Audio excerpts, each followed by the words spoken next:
नमस्कार, मी भाऊ तोरसेकर. तुम्ही बघत आहात प्रतिपक्ष. मित्रांनो, लोकसभा निवडणुकीचे निकाल लागून आता 2 आठवड्यापेक्षा अधिक काळ लोटलेला आहे आणि जशी अपेक्षा होती निकालानंतर की जे काही यश निसटतं यश मिळालेलं आहे त्याची नशा महाविकास आघाडीत सहभागी असलेल्या 3ही पक्षांना चढणार ही माझी तरी अपेक्षा होती. आणि हळूहळू ती जी नशा चढलेली आहे ती समोर यायला लागलेली आहे. आणि म्हणूनच आपल्याला सर्वाधिक जागा मिळाल्या पाहिजेत, आपणच सगळ्यात मोठा भाऊ आहोत वगैरे वगैरे वादविवाद सुरू झालेले आहेत. किंबहुना नेत्यांमध्ये सुरू झालेले वाद हे विभागवार आणि जिल्हा पातळीवर महानगर पातळीवर सुद्धा झिरपायला लागलेले आहेत. आणि त्यामुळेच 100 जागा तरी आपल्याला पाहिजेत, सगळ्या मतदारसंघात कामाला लागा असे आदेश पक्षांच्या प्रमुख नेत्यांनी द्यायला सुरुवात केलेली आहे. अशा वेळेला आणखीन एक गोष्ट समोर आली की माध्यमातून सुद्धा ह्या जागा वाटपाची चर्चा सुरू झालेली आहे. आणि महाविकास आघाडीमध्ये जागा वाटप झाल्याची सुद्धा बातमी झळकून गेलेली आहे. त्याप्रमाणे 3 पैकी एका पक्षाला 105 किंवा दुसऱ्या पक्षाला 95, तिसऱ्या पक्षाला 75 अशा जागा वाटपांचे आकडेसुद्धा आलेत. थोडे कमी जास्त होतील वगैरे वगैरे. पण वरकरणी बघता असा सूर दिसतोय की सर्वाधिक जागा मिळवलेला काँग्रेस पक्ष हाच निर्णायक मोठा पक्ष आहे आणि म्हणून त्याला जागा वाटपामध्ये सर्वाधिक जागा मिळाल्या पाहिजेत ही काँग्रेसची अपेक्षा आहे. आणि मी ती गैरलागू आहे असं म्हणणार नाही, गैरलागू आहे असं म्हणणार नाही. दुसरीकडे उद्धव ठाकरे यांना तर आपण फार मोठी बाजी मारली असं वाटलं तर नवल नाही. अर्थात त्यांना मिळालेली मतं किंवा मिळालेलं यश हे किती तकलादू आहे हे मी वेगवेगळ्या व्हिडिओमध्ये आकडेवारीनिशी सांगितलेलं आहे. पण ते त्यांना समजण्याची किंवा समजून घेण्याची इच्छाही असेल असं मला वाटत नाही. परिणामी त्यांना देखील मोठा भाऊच व्हायचं आहे. किंबहुना आपण मोठा भाऊ आहोत हे सिद्ध करण्यासाठीच त्यांनी 25 वर्षाची भाजपबरोबरची युती मोडली होती. त्यामुळे त्यांनाही सर्वाधिक जागा पाहिजेत. तुलनेने समजूतदार भूमिका शरद पवारांच्या राष्ट्रवादी पक्षाने घेतले आणि इथे नेता कसा सुबुद्ध आणि समजदार असावा लागतो याची साक्ष मिळते. कारण शरद पवारांच्या गटाचे प्रवक्ते असल्यासारखे बोलणारे रोहित पवार यांनीसुद्धा जागा वाटपाबद्दल जपून विधान केलेलं आहे की लोकसभेच्या वेळेला आम्ही समजूतदार भूमिका दाखवली, आम्ही पडती बाजू घेतली, जेवढं आम्ही समजून मित्रपक्षांना घेतलं आता त्यांनी आम्हाला समजून घेतलं पाहिजे अशी भाषा रोहित पवार सारखा तिसऱ्या फळीतला शरद पवारांच्या गटाचा नेता बोलतो. यावरून त्या पक्षाला निवडणुकीत मिळालेलं यश हे नशा होता कामा नये याचं भान आहे याची जाणीव होते. अर्थात रोहित पवार हे सुद्धा हवेत आहे ते नाकारता येणार नाही. कारण आजपर्यंत शरद पवारांच्या पक्षाला एकत्रित असतानासुद्धा जितकं यश मिळालं नाही तितका मोठा पल्ला रोहित पवारांनी आपल्या डोळ्यासमोर ठेवलेला आहे की साहेबांची 85 वर्ष पूर्ण होत आहेत तेव्हा 85 आमदार निवडून येतील एवढ्या तरी जागा आम्हाला लढवायला मिळाल्या पाहिजेत. आणि ज्यावेळेला 85 निवडून आणायचे आहेत त्यावेळेला कमीत कमी 130 ते 140 जागा लढवायला लागतात. स्ट्राईक रेट तुमचा 75 जरी धरला तरी राष्ट्रवादी काँग्रेसच्या अपेक्षा 120 ते 130 जागा लढवण्यापर्यंत जाऊ शकतात.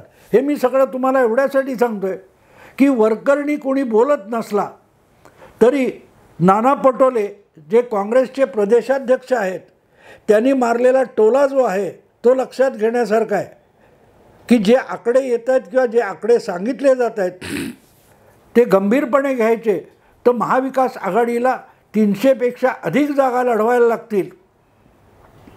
नाना पटोले असं म्हणतात त्या टोला हाच आहे की 288 जागा असताना 300पेक्षा अधिक जागा लढवायच्या असं म्हणणं म्हणजेच प्रत्येकाच्या अपेक्षा या अतिशयोक्त आहेत हे सांगितलं पाहिजे. दुसरीकडे संजय राऊत किंवा आदित्य ठाकरे तर मोकाट सुटलेलेत, पण त्यांच्या पक्षाचे शिवसेना उद्धव ठाकरे गटाचे पुण्यातले कोणी नेते आहेत त्यांनी तर कमीत कमी 8 जागा आम्हाला मिळाल्या पाहिजेत किंवा 8मधल्या 6 जागा मिळाल्या पाहिजेत असा दावा केलेला आहे. वास्तविक पुणे शहरामध्ये ज्या विधानसभेच्या 8 जागा आहेत त्यापैकी एकही जागा गेल्या 2 निवडणुकीत शिवसेनेला अखंड असताना जिंकता आल्या नाहीत. पण आज उद्धव ठाकरे गटाच्या जिल्हा किंवा शहर नेत्याला 6 जागा तरी आपल्या हक्काच्या आहेत किंवा त्या मिळाल्याच पाहिजेत असं बोलावंसं वाटतं. तिकडे सांगलीमधून अधिकृत उमेदवार महाविकास आघाडीचे म्हणून जे चंद्रहार पाटील शिवसेना उमेदवार उभे होते आणि ज्यांचा दारुण पराभव झाला त्यांनी पराभवानंतरसुद्धा सांगलीच्या 8 पैकी 2 जागा कमीत कमी आम्हाला मिळाल्या पाहिजेत आणि आम्ही त्या लढवणार आहोत, तेव्हा गद्दारी सहन करणार नाही असा इशारा दिलेला आहे. हे सगळं एकत्रित बघितलं तर एक गोष्ट लक्षात येते की शिवसेना उद्धव ठाकरे गट त्याच्यानंतर काँग्रेस पक्ष आणि शरद पवार गट या तिघांची जी युती आघाडी आहे तिला अनपेक्षित यश मिळाल्यामुळे यशाची नशा चढलेली आहे आणि त्यामुळेच अशी भाषा वापरली जाऊ शकते. आणि म्हणून मला असं वाटतं की या सगळ्या पक्षांनी आणि नेत्यांनी आपलं यश थोडं बाजूला ठेवून देवेंद्र फडणवीसांनी भारतीय जनता पक्षाच्या कार्यकर्त्यांना आमदारांना जो सावधानतेचा इशारा दिलेला आहे तो आघाडीच्या नेत्यांनी आणि इच्छुकांनी सुद्धा लक्षात घेण्यासारखा आहे. 1% देखील महायुती आणि महाआघाडी यांच्या मतांमध्ये फरक नाही. 0.3% दोघांच्या मताधिक्यामध्ये फरक आहे. महाविकास आघाडीला फक्त 0.5% किंवा 0.5% याच्यामध्ये अधिक मतं मिळाली आहेत आणि एकूण आकड्यात बघायचं तर फक्त 2 लाख मतं अधिक मिळालेली आहेत. आणि त्याला आपलं अगडबंब यश समजून मतदाराने भाजपला नाकारलं असं समजून जर आघाडीतले पक्ष आणि नेते वल्गना करणार असतील तर 4 महिन्यानंतरचं भीषण अपयश त्यांच्यासमोर हात जोडून उभा आहे हे त्यांनी लक्षात घेतलं पाहिजे. लोकसभेच्या निकालातून आणि आकडेवारीतून एक गोष्ट स्पष्टपणे समोर आली की भाजपसाठी किंवा महायुतीसाठी विधानसभेची निवडणूक सोपी राहिलेली नाही. महाविकास आघाडीमध्ये तिन्ही पक्षांनी आपापल्या जबाबदाऱ्या पूर्णपणे आणि योग्य रीतीने पार पाडल्या. त्याचं फळ त्यांना मिळालेलं आहे.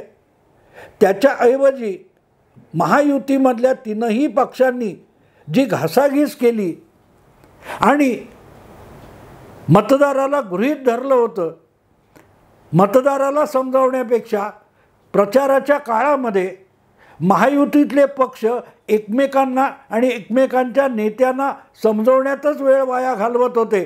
त्याचे दुष्परिणाम त्यांना भोगावे लागलेले आहेत.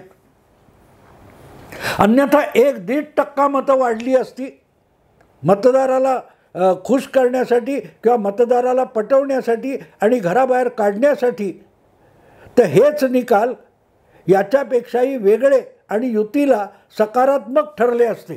पण ते झालं नाही. याचं कारण जे आज महायुतीत महाविकास आघाडीमध्ये दावे केले जात आहेत, ह्या जागा आमच्या त्या जागा आमच्या, यावरून जे दावे प्रतिदावे केले जात आहेत, तीच परिस्थिती महायुतीमध्ये लोकसभेच्या वेळेला पसरलेली होती. प्रत्येक पक्षाला अधिकाधिक जागा हव्या होत्या आणि एका एका जागेसाठी घासाघीस करत निम्मे तरी उमेदवार शेवटपर्यंत निश्चित होऊ शकले नाहीत. त्याचे दुष्परिणाम त्या तीनही पक्षांना भोगावे लागलेले आहेत. आणि म्हणून विधानसभेला सामोरं जाताना आपण किती समजूतदारपणे वागलं पाहिजे. जागा वाटपामध्ये जागा मागताना अधिकाधिक जागा लढवण्यापेक्षा अधिकाधिक जागा जिंकण्याकडे लक्ष दिलं पाहिजे. शरद पवारांनी लोकसभा निवडणुकीत त्याचा उत्तम धडा घालून दिलेला आहे आणि तो धडा फक्त राष्ट्रवादी शरद पवार गटासाठी नाही, तर भाजपसहित महायुती आणि आघाडीमधल्या काँग्रेस आणि शिवसेना या दोनही पक्षांसाठी गिरवणं आवश्यक आहे. 21 जागा लढवून उभाठा शिवसेना फक्त 9 जागा जिंकू शकली, तर 28 जागा लढवून भाजप फक्त 9 जागा जिंकू शकली. प्रश्न असा आहे की मग बाकीच्या जागा भांडण्यात वेळ का घालवला. समजा भाजपने 24 जागा घेतल्या असत्या, 4 जागांवर पाणी सोडलं असतं आणि त्यातल्या कमीत कमी 16 जागा निवडून आणल्या असत्या, तरी भाजप राज्यातला मोठा पक्ष झाला असता. तुमच्याबरोबर एकनाथ शिंदेंचा गट शिवसेनेचा आला, अख्खा गट आला, त्यांच्याबरोबर तुम्ही घासाघीस करत बसलात. त्याच्याऐवजी तो वेळ प्रचारासाठी आणि जनतेमध्ये जाण्यात दवडला असता तर रिझल्ट चांगले आले असते. हे भाजपाने शिकलं पाहिजे. शरद पवारांकडे उमेदवारसुद्धा नव्हते, संघटना नव्हती. मतदारांच्या सदिच्छा आहेत. त्या सदिच्छा फलद्रूप करण्यासाठी शरद पवारांनी उमेदवार शोधून आणले, दुसऱ्या पक्षातून आणले. भाजपपासून नाराज असलेले लोकसुद्धा उमेदवार घेऊन विजयी केले. 10 जागा लढवल्या, 8 जिंकल्या आणि भाजपने 28 लढवून 9 जिंकल्या. म्हणजे 3 पैकी 2 हरले. आणि त्या हरण्याचं कारण सगळ्यात मोठं काय असेल तर जागा वाटपामध्ये वेळ दवडणं, मित्र पक्षांच्या बरोबर सलोख्याने निवडणुकीला सामोरं जाणं राहिलं. आणि आता त्याचीच काय म्हणतात ते पुनरावृत्ती महाविकास आघाडीत होताना दिसते. ह्या जागा आमच्या आहेत, आम्हाला इतक्या मिळाल्याच पाहिजेत.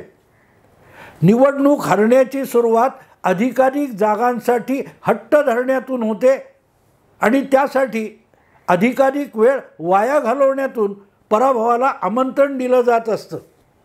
महाविकास आघाडी लोकसभेच्या यशावर स्वार झालेली आहे, पण विसरली आहे की तीनही पक्षांनी दाखवलेला जो समजूतदारपणा होता त्याचं ते यश आहे. आणि महायुतीचं अपयश एका जागेसाठी किंवा अधिकाधिक जागांसाठी घासाघीस करण्यातून पायावर पाडून घेतलेला धोंडा आहे. आणि या सगळ्या जागा वाटपात शरद पवार अलिप्त बसले होते. त्यांनी 48 पैकी फक्त 10 जागा पदरात पाडल्या, पण 8 निवडून आणल्या. कारण निवडणूक जिंकण्यासाठी लढायची असते हे शरद पवार जाणतात आणि त्यांनी ते कृतीत उतरून दाखवलेलं आहे.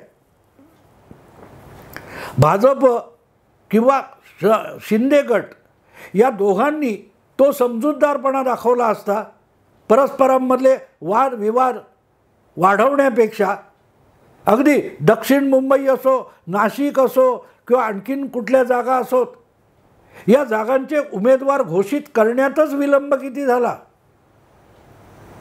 तिथे पराभव पहिला झालेला असतो, नंतर मतदार तुमचा पराभव करतात. आपण युती किंवा आघाडी आहोत हे मतदारांच्या मनात ठसवणं आवश्यक असतं. त्याच्याऐवजी आपले वादविवाद चव्हाट्यावर आणणं, हेवे दावे चौकात उभे राहून घोषित करणं हे पराभवाला आमंत्रण असतं आणि त्यातून मतदार तुमच्यापासून दुरावतो. त्यापासून अलिप्त राहिले. शरद पवारांनी मोठी बाजी मारली, थोडा सोशिकपणा दाखवला, मोठा भाऊ असण्याचा अट्टाहास दाखवला नाही. काँग्रेस राज्यातला सर्वात मोठा पक्ष झाला.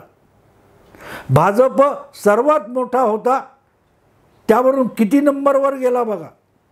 सांगण्याचा हेतू हा की महाविकास आघाडी असो किंवा महायुती असो, त्यांची सगळ्यात पहिलं जर काम करायचं असेल तर जुलै महिन्याच्या आधीच सगळ्यांचं जागा वाटप झालं पाहिजे आणि कुठल्या जिल्ह्यातली कुठली जागा मित्र पक्षांना द्यायची की आपण घ्यायची यावर फायनल झालं पाहिजे. आणि पुढचे 2-3 महिने तिन्ही पक्षांच्या मित्र पक्षांच्या कार्यकर्त्यांना एकत्र नांदून निवडणुकीला सामोरं जाण्याची तयारी करण्याची सवड दिली पाहिजे. नेत्यांचे अहंकार कार्यकर्त्यांना मातीमोल करतात याचा पुरावा म्हणूनच लोकसभेच्या निकालांकडे बघितलं पाहिजे. जागा वाटप हा नको तितका तिढा होता कामा नये. हाच लोकसभेच्या निवडणुकींनी शिकवलेला महायुतीला धडा आहे. अगदी महाविकास आघाडीसाठी सुद्धा धडा आहे. फक्त शरद पवार तो धडा शिकलेत. मित्रांनो, विषय आवडला लाईक करा, शेअर करा, सबस्क्राईब करा. नमस्कार.